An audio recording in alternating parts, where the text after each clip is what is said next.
Kemudian setelah itu Rasulullah kembali ke Mekah. Di pagi hari Rasulullah berjumpa dengan Abu Jahal. Lalu Rasulullah sampaikan kepada Abu Jahal peristiwa Isra dan Mi'raj ini. Tadi malam aku begini dan begini dan begini dan begini. Abu Jahal kaget.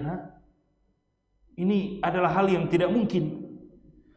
Tapi Abu Jahal tidak mau mendustakan itu seorang diri. Dia ingin mempermalukan Nabi Muhammad SAW. Maka dia katakan, tunggu. Aku panggilkan, apakah kamu mau menceritakan ini kepada kaummu? Aku panggilkan kaummu. Dan jangan rubah pembicaraan atau jangan rubah apa yang kamu sampaikan. Maka dia panggil kaumnya sebelum azan ya. Dia panggil kaumnya, dengarkan apa yang dikatakan oleh Muhammad, dengarkan apa yang dikatakan oleh Muhammad.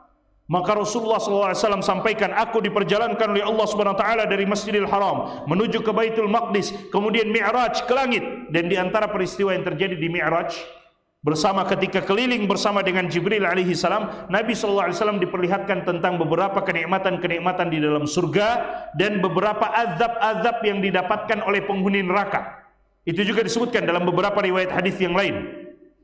Tentang kelilingnya Nabi bersama dengan Jibril alaihi salam. Jibril perkenalkan ini di antara nikmat-nikmat penduduk surga, ini di antara azab-azab penduduk neraka. Ya, jamaah yang dimuliakan oleh Allah Subhanahu wa taala. Nabi kisahkan, Nabi ceritakan pada mereka. Mereka mendustakan Nabi sallallahu alaihi wasallam. Itu di antara hari yang berat juga. Mereka mendustakan, bahkan ada sebahagian yang mengikuti Nabi masuk Islam murtad. Karena menurut mereka ini tidak masuk akal. Tidak sesuai dengan logika. Karena memang agama ini bukan diambil dengan logika. Ini mukjizat Nabi. Isra dan Mi'raj itu salah satu mukjizat Rasulullah sallallahu alaihi wasallam. Sebagaimana kita menerima Nabi Ibrahim tidak terbakar dengan api karena itu adalah mukjizat, tidak masuk akal orang sudah dibakar, diikat kemudian api menyala dengan sangat besar tidak terbakar. Ilmu kabal apa yang dia pakai? Ya. Tidak mungkin, pasti terbakar. Tapi Allah SWT jadikan itu mukjizat untuk Nabi Ibrahim tidak terbakar. Dan otak kita, logika kita menerima, maka Isra Mi'raj juga adalah mukjizat Nabi SAW. Logika tidak terima, susah menerima itu karena perjalanan ribuan kilo, kemudian naik ke atas Sidratul Muntaha. Ya, ada sebagian orang-orang juga menolak naik ke atas sampai ke Sidratul Muntaha. Kata mereka, siapa yang bisa menembus langit? Tapi ini mukjizat, mukjizat Rasulullah SAW. Ya, maka kita harus menerima dan mengimaninya.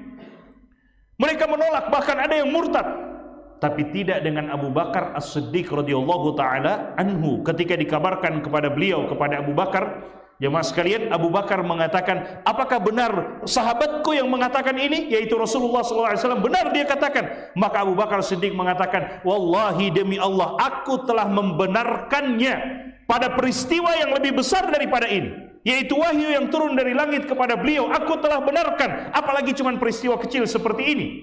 Dari situ Abu Bakar dikenal dengan istilah atau diberikan gelar dengan gelar As-Siddiq, orang yang membenarkan Rasulullah sallallahu alaihi wasallam. Makanya Rasulullah pernah menyampaikan, Abu Bakar adalah orang yang membenarkanku pada hari ketika orang-orang mendustakanku. As-Siddiq, selain gelar itu bermakna jujur, juga bermakna orang yang membenarkan Nabi sallallahu alaihi wasallam. Peristiwa Isra dan Mi'raj, sedikit jemaah sekalian, itu terjadi, ya, itu terjadi pada yang disepakati oleh para ulama kita, itu terjadi setelah Amul Huzn, setelah tahun kesedihan. Tahun kesedihan itu meninggalnya Abu Talib, meninggalnya istri beliau Khadijah. Ya, kemudian beliau mencoba untuk berdakwah keluar Mekah, pergi ke Taif, berharap di sana dakwanya bisa diterima. Ternyata beliau dilempari batu. Bersedih sekali Nabi SAW. Untuk menghibur Nabi, Allah SWT memperjalankan beliau ke Baitul Maqdis, kemudian menaikkan beliau ke Sidratul Muntaha. Dan mereka menganggap Nabi SAW berdusta, berbohong. Lalu tiba-tiba ada beberapa yang kemudian mencoba mengetes Nabi sallallahu alaihi wasallam, apakah benar apa yang dia sampaikan atau tidak, atau mungkin tujuan mereka ingin lebih menghinakan Nabi sallallahu alaihi wasallam, kan seperti yang beliau lihat.